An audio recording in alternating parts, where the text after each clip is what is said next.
আপদ বিদেয় হয়েছে। এর থেকে আমার একটাই ট্যাগ লাইন, আপদ বিদেয় হয়েছে। খুব ভালো লাগলো। কারণ আমার কোথাও একটা মনে হতো যে অভিষেক বন্দ্যোপাধ্যায় ইনফরমেটিভ। আমার পার্টির পক্ষ থেকে যদি বলতে হয়, আমি বলবো আপদ বিদেয় হলো। তার কারণ সে কোনোদিনই পার্টির সম্পদ ছিল না। গত লোকসভা নির্বাচনে লকেট চ্যাটার্জি হারবার কতগুলো কারণের মধ্যে মূল কারণ ছিল এদের বিরোধিতা। পার্টি নেতৃত্ব, রাজ্য এবং কেন্দ্র সবসময় আমার পাশে ছিল। আমি সবসময় দলের পাশে ছিলাম। দল আমার কাছে শেষ কথা। আগে আমার দেশ, তারপর আমার দল, তারপর আমার ব্যক্তি ইমেজ।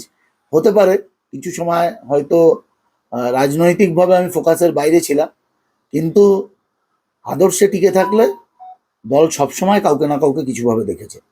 আর আমার দলের প্রতি বিশ্বাস ছিল, আস্থা ছিল, তাই আমি এতদিন লড়াইয়ে টিকে থাকতে পেরেছিলাম। আর যারা এত ক্ষমতাসীন, এত কিছু, যে ব্যক্তিকে নিয়ে এত আলোচনা, এখনো তো 15 দিন হয়নি যে আমি প্রার্থী হিসাবে ঘোষণা হয়েছে। আর একটা প্রার্থী, তার পরিচিত তো অনেক প্রার্থী হয়েছে।